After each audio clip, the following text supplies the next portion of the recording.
Drama serial दीवानगी के episode 37 में आप देखेंगे नगीन की खासी तबीयत खराब होने की वजह से हारून दुबई जाने से तो रुक गया, मगर कहानी में ट्विस्ट तो अब आना है।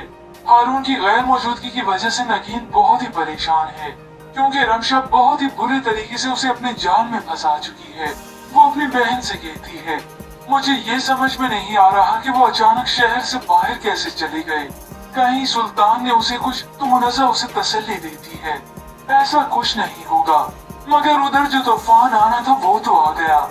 रमशा हारून को नगीन के मुतालिक बदगुमान कर चुकी है। सच तो ये है कि वो झूठी मक्कार धोखेबाज लड़की इस लायक ही नहीं है कि तुम उसे चाहो। अब एक बार और सबके लिए ये चैप्टर तुम खत्म करोगे। ये सब सुनते ही हारून अब गुस्से से भड़क गया। वो अब घर आकर नगीन पर शदीद गुस्सा होता है। वो चिल्लाते हुए उसे कहता है, तुमने झूठ बोला मुझसे, मुझे धोखा दिया, लेकिन अब तुम्हारा चेहरा मेरे सामने खुलकर आ गया है। अब वो गुस्से में नगीन की गर्दन दबोचते हुए कहता है, तुमने अपने चेहरे पर जो शराफत और मासूमियत का लबादा उड़ा हुआ था ना, वो उतर गया है, क्योंकि तुम जैसी लड़कियां किसी एक मर्द के साथ रह ही नहीं सकती। नगीन ये सब सुनते ही साकित रह गई। वो उसे सफाई पेश करने की कोशिश करती है, मगर बेसुध। और आखिरकार हारून नगीन को हमेशा हमेशा छोड़कर चला गया। अब वो पलटकर उसी धोखेबाज मक्कार और झूठी लड़की के पास आया है, जो पैसे की खातिर उसे छोड़कर गई थी और पैसे की खातिर ही उसे अपना रही है।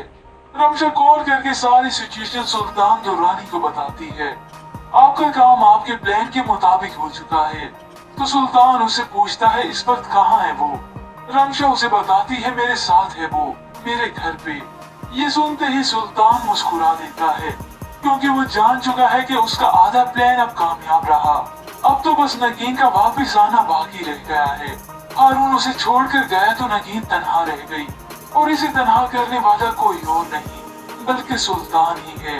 अब व्यूअर्स, आपके ख्याल में कि नगीन का बच्चा सलामत रहेगा या वो इस दुनिया में आने से पहले ही खत्म हो जाएगा? इसके मुतालिक हमें अपनी कीमती राय जरूर दीजिएगा। मज़ीद ड्रामा प्रोमो के लिए आप देखते रहिए।